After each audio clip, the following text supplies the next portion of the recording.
مرحبا أصدقائي وأهلا فيكم بفيديو مراجعة جديد. حابة أول شيء أعتذر منكم عن قلة عدد الفيديوهات باللغة العربية، والسبب إني زي ما حكيت قبل هيك ما بقرأ عربي كتير، ما بقرأ كتب روايات عربية كتير، فما تتوقعوا مني أعمل كتير فيديوهات عربي في المستقبل، يعني كل شهر شهرين بعمل فيديو عربي واحد. بس اليوم أخيرا جيتكم بمراجعة سريعة لرواية شفرة بلال للكاتب أحمد خيري العمري. قبل لا نبدأ بالمراجعة حابة أنوه إنه كل شيء رح أحكيه بالفيديو هو مجرد وجهة نظري ومراجعتي للرواية بحد ذاتها، ولا أقصد فيه أي هجوم بأي شكل من الأشكال تجاه الكاتب نفسه. قبل هالمرة قرأت للكاتب كتاب استرداد عمر، وهو كتاب رائع جدا وبنصح فيه، وقابلت الكاتب نفسه في معرض عمان الدولي للكتاب 2019 وكان رجل جد محترم وشخص رائع. أوكي، نبدأ بالمراجعة. رواية شفرة بلال بالمختصر بتتحدث عن طفل أمريكي أسود البشرة يدعى بلال، وبيعيش مع أمه العزباء لحالهم، والسبب إنه أبوه المسلم اللي سماه بلال نسبة لبلال بن رباح تخلى عنهم من زمان وإله سنين طويلة ما شافهم. بيطلع بلال طفل مصاب بالسرطان في مرحلة متأخرة كتير وما بقي له في الحياة غير كم من شهر بس. بلال الطفل بس يكتشف إنه ما ضايل له وقت كتير من الحياة على هذه الأرض،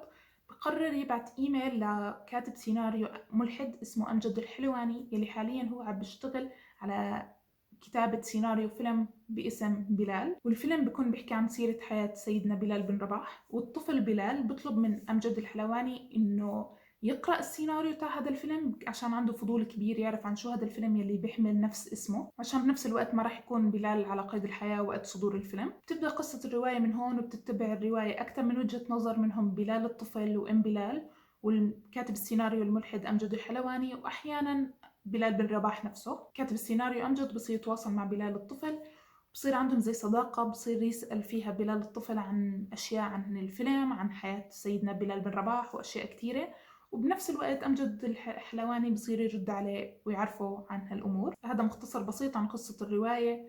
ما رح أحكي أي شيء تاني من الأحداث الكتيرة اللي بتصير عشان ما أحرق الرواية نفسها. أنا بالنسبة إلي قيمت الكتاب 3 نجمات من 5. رح أشرح سبب تقييمي هذا عن طريق أحكي لكم شو عجبني في الرواية وشو ما عجبني في الرواية، وعشان نبدأ بإيجابية نحن نبدأ بالأشياء اللي عجبتني. أول شيء عجبني هو فكرة الرواية نفسها، عشانها بتتحدث بشكل كبير عن العنصرية ضد سود البشرة. هي أول مرة بقرأ أو حتى بسمع عن كاتب روائي عربي بيتكلم عن هالموضوع. معظم الروايات العربية بتكون موضوعها تافه زي الدرامية ورومانسية وهالمواضيع ما لا داعي، وهذا الشيء كتير عجبني إنه حكى عن موضوع العنصرية ضد السود. بس كنت بفضل لو حكى عن موضوع العنصرية ضد السود في الوطن العربي مو بأمريكا، عشان لازم حدا يجي يوم ويحكي عن العنصرية في الوطن العربي ضد السود. الشيء الثاني اللي عجبني بالرواية هو أسلوب الكتاب البسيط والحلو، وبتوقع هي الرواية تصلح أكتر لليافعين والمراهقين اللي حابين يبدوا بداية حلوة في قراءة الروايات وبشكل مفيد بنفس الوقت. هي بالنسبة للأمور اللي عجبتني. أما بالنسبة للأمور اللي ما عجبتني وهي أكتر شوي، أول نقطة ما عجبتني هي التحدث بلسان سيدنا بلال بن رباح وتخيل أفكاره ومشاعره واستخدامها بخدمة النص، لدرجة الوصول إنه يحكي إنه سيدنا بلال بن رباح تمنى لو أمية اللي كان سيده واللي عذبه لما عرف إنه أسلم، تمنى لو يكون يعامله زي ابنه. ما هذا الورق؟ شو عرفنا إنه هو هيك جد فكر؟ وشو الداعي أصلاً إنه نألف ونتخيل أفكار ومشاعر سيدنا بلال؟ النقطة الثانية اللي أبداً ما عجبتني إنه بالنسبة لرواية بتتحدث عن العنصرية كان في استخدام كبير للستيريوتايبس. أتوقع اسم ستيريوتايبس بالعربي اللي هي الصور النمطية، ابتداء من فكرة إنه الأب الأسود دايماً بيكون بعيد عن عيلته وبتخلى عنهم وبيكون له دخل في العصابات والمخدرات والسجون، ما بيسأل على عيلته ولا بيزورهم، مما بيؤدي إنه يعانوا خصوصاً الأطفال. وهي الصورة النمطية كتير مؤذية لأصحاب البشرة السوداء. المثال الثاني على وجود ستيريوتايبس في الرواية هو مو مؤذي زي المثال الأول اللي هو استخدام أسماء إنجليزية منتشرة كتير زي جاك وبوبي وغيرها كتير مو حافظهم حاليا. بس أكتر شي نرفزني إنه في صفحة 114 تم ذكر إنه في طبيب اسمه تشونغ من أصول آسيوية.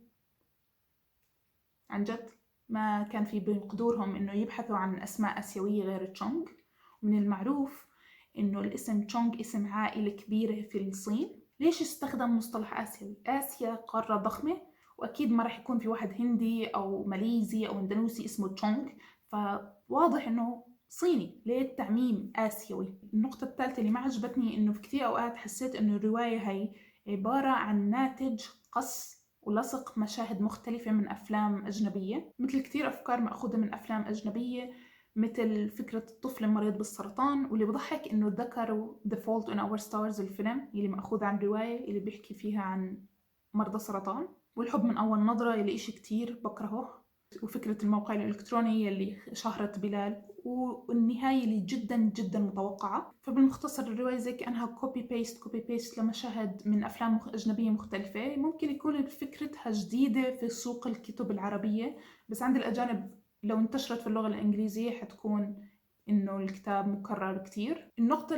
اللي بعدها هي شخصية بحد ذاتها اللي هو أمجد الحلواني الملحد. المفروض يعني كيف أمجد الحلواني ملحد بياخدوه عشان يكتب سيناريو لفيلم بتحدث فيه عن واحدة من أعظم الشخصيات الإسلامية في التاريخ. طريقة حكيه وكتابته الإيميلات بينه وبين بلال الطفل ما بتدل على إنه هذا الشخص ملحد، وإله ملحد سنين طويلة مع إنه من أصول عربية مسلمة. وطول ما أنا عم بقرأ الرواية قاعدة بستنى اللحظة يلي راح يحكوا لنا إنه فيها كيف أمجد حلواني رجع للدين الإسلامي وبطل ملحد، عشان أكيد بس إن يكون في شخصية ملحدة بكتاب أو فيلم أو رواية لازم يجيبوا لك إياها كيف رجعت على دينها. فكنت متوقع إنه موقف رجوعه للدين حيكون موقف عاطفي فيه مشاعر كتير، ويكون السبب قوي، يعني مو أي سبب، يعني شخص طول عمره ملحد سنين طويلة ملحدة، مو أي شيء أو أي موقف بسيط حيخليه يرجع على الدين اللي كان عليه. كنت متشوقة جد أشوف كيف أحمد خير العمري رح يكتب المشهد اللي حيخليه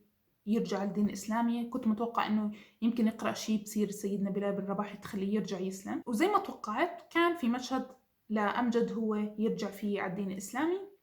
بس الطامة الكبرى إيش السبب اللي خلاه يرجع على الدين الإسلامي؟ والسبب كتير كتير غبي. ما بعرف إذا أحمد خير عمري عم بيستخف بالملحدين في الرواية ولا بحياته ما قابل ملحد، بس السبب اللي خلى أمجد الحلواني يرجع على الدين الإسلامي إنه خلال مراسلاته مع بلال الطفل بس يقابل أبوه لأول مرة بمشهد كتير عاطفي ومثير للمشاعر، ببعت إيميل لأمجد أو بحكي له ناسي بالضبط إنه هو آمن إنه في رب عشان في أب.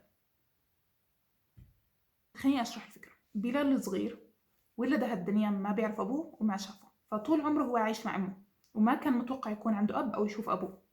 بس لما راح شاف أبوه اقتنع أو حكى هالجملة إنه طالما في أب حتى لو ما شفناه فيوجد رب حتى لو ما شفناه. طبعا كانت مكتوبة بالرواية بطريقة أحلى من هيك، بس أنا حكيت يعني الفكرة الرئيسية.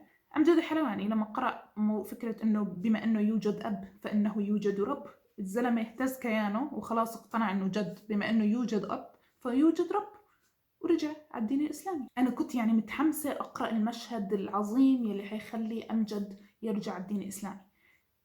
ملحد متعنت لسنوات طويلة ضد الدين، ضد كل الأديان، وفجأة راح يكون إشي يخليه يرجع على دينه.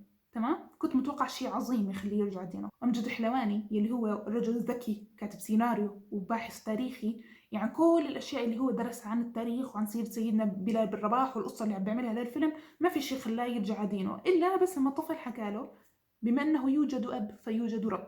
يعني مو منطقية الصراحة، مو منطقية أبدا. النقطة الأخيرة اللي ما حبيتها في الكتاب، حكيت إنه بالنقاط عجبتني أسلوب الكاتب البسيط اللي حلو لليافعين يقرأوا الرواية. مو مشكلة هاي، المشكلة إنه أحيانا في مواقع بالرواية بتحس كأنها مترجمة من الإنجليزي، مع إنه هو رواية مكتوبة بالأساس باللغة العربية، بس كتير مواقع بتحسها كأنها مترجمة، ومو أي ترجمة حرفية ورديئة عن اللغة الإنجليزية. حاعطيكم أمثلة. أول مثال حكي لكم عنه، ما حفظت أرقام الصفحات اللي ذكر فيها، كان على لسان بلال الطفل. حكى مرة عندما أذهب، مرة حكى قبل أن أذهب. هلأ لما أحكي لكم عندما أذهب، إيش قصده عندما أذهب أو قبل أن أذهب؟ أنت الفكرة الأولى لما تسمعها بالعربي معناها عندما يذهب، يعني يروح مكان، تمام؟ بس بالإنجليزي والمقصود كان فيها بالنص when I go. when I go بالإنجليزي هو التعبير بنحكى عندما أموت. يعني شكله الكاتب كان عم بفكر بالإنجليزي ويكتبها بالعربي ترجمة حرفية بدون ما يسأل المترجم أو حدا يفهمه المعنى. ما بعرف. when I go، الفعل go أو going أو went هي مستخدمة باللغة الإنجليزية حتى الشخص يحكي عندما يموت، يعني قصده عندما خلاص تخلص عيشته. بس إحنا باللغة العربية لما حدا يحكي عندما أذهب، أنت أول شيء إيش تفكر فيه؟ لما يروح مكان. مو عندما أذهب يعني معناها عندما أموت، ما حدا بيحكيها عنا باللغة العربية، مو مصطلح مستخدم عنها. تعتبر هاي إذا كان يعني ترجمة، لو أنا يعني بدي أنتقدها كترجمة حنتقدها إنه ترجمة حرفية خاطئة. المثال الثاني كمان فزت رقم الصفحة يلي هو الرجل العجوز. الرجل العجوز حكاها كمان بلال الطفل، بيوصف فيها أبوه، ومأخوذة من المصطلح الإنجليزي my old man، بيستخدموها سود البشرة في أمريكا أكتر شيء للتعبير عن أبوهم. نفس الشيء سود البشرة في أمريكا بيستخدموا التعبير my old people، معناها أمي وأبوي، مو معناها ناسي العجائز. نفس الشيء مصطلح غير شائع أبدا باللغة العربية الفصحى، ولا يمكن استخدامه في رواية بهذا الشكل للإشارة عن الأب. وإذا بدكم تحكوا لي إنه هدول أمور ممكن نغض النظر عنها ماشي، بس آخر مثال اللي هو جد خلاني أعصب، اللي هو صفحة 236. سأقول لك شيئا مريضا جدا. تخيل أنا شخص عربي وأنت شخص عربي بأرض الواقع وعم نحكي بالفصحى، وأنا بحكي لك سأقول لك شيئا مريضا جدا. شو رح يخطر على بالك؟ إيش رح تستوعب معناها هالجملة؟ ما إلها معنى بالعربي، حرفيا جملة فارغة. سأقول لك شيئا مريضا جدا لو بدنا نحكيها بالإنجليزي الأصل الجملة اللي فكر فيها الكاتب لما إجا بده يكتب I'm going to tell you something very sick. هون الكاتب بفكر بالإنجليزي وعم بترجمها حرفيا دون ما يترجم المعنى الصحيح. لما يتم وصف شيء باللغة الإنجليزية بكلمة sick فهو لا يعني مريض. ماشي باللغة الفصحى الإنجليزية وبالمعجم افتحوا كلمة sick حيكون معناها مريض. هون جملة I'm going to tell you something very sick ما بتترجم لي سأقول لك شيئا مريضا جدا، خطأ فادح حتى.